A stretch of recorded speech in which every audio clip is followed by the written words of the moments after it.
Nós temos no nosso ordenamento jurídico um conjunto hierarquizado de normas.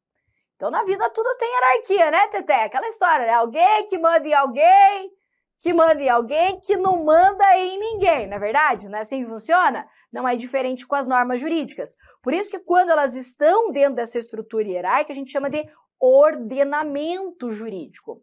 E como que funciona aqui? Ó? Então, vamos lá. No topo da pirâmide, mandando em tudo, Beyoncé das normas, a querida, a maravilhosa, a teteia master da Constituição Federal.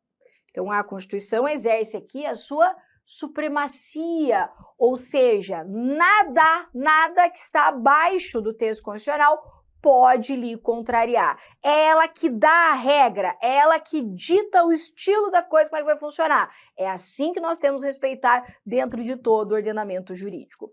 Na sequência, logo abaixo dela, nós temos os atos normativos primários. Esses atos normativos primários, eles encontram fundamento de validade na Constituição. Eles são aqueles atos que decorrem da própria Constituição. São eles que inovam a ordem jurídica, que vão criar direitos e obrigações. Aqui eu tenho vários atos normativos primários, já vou falar sobre cada um deles. Na base da pirâmide, eu tenho os atos normativos secundários. Os atos normativos secundários são aqueles que regulamentam os primários. Então, por exemplo, é exemplo de ato normativo primário as leis. Não são apenas as leis, mas as leis são exemplos de atos normativos primários. Então, eu tenho a Constituição, aí eu tenho uma lei que muitas vezes traz disposições aqui regulamentando a Constituição, criando direitos e obrigações, e eu tenho um ato normativo secundário que vai regulamentar essa lei, como, por exemplo, um decreto regulamentar expedido pelo presidente. Então, quer um exemplo? Vamos exemplificar, trazer bem para o concreto isso. A Constituição Federal, ela vai dizer que o racismo, né, ele deve ser considerado como crime inafiançável e imprescritível, certo? E a Constituição manda criminalizar esse comportamento com essas condições. Aí vem a lei penal e regulamenta isso. Então, vem a lei penal e fala assim, olha, é crime, racismo, assim, pena de tanto, tal. Veja que o ato normativo primário, ele encontra, então, o seu fundamento de validade no próprio texto constitucional, ok? E ainda eu posso ter os atos aqui secundários, como, por exemplo, um decreto regulamentar do presidente, que vai regulamentar uma disposição legislativa. Você entendeu aqui?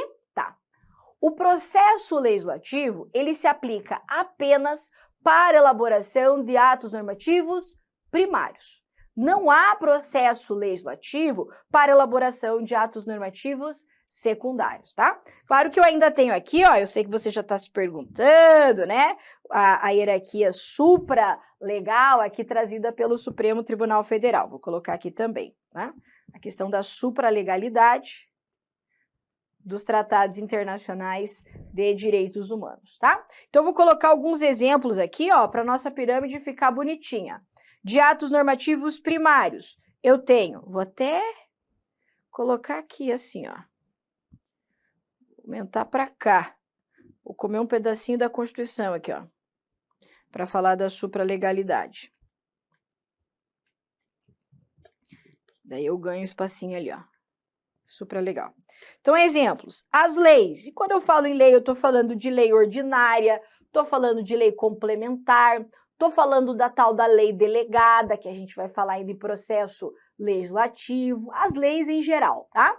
Eu tenho ainda, que se submete aqui, ó, como ato normativo primário, as medidas provisórias, os decretos legislativos, as resoluções.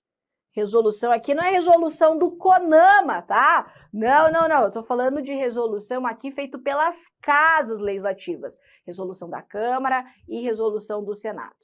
Existem outros atos normativos primários aqui que não vão se submeter ao processo legislativo. Quer um exemplo?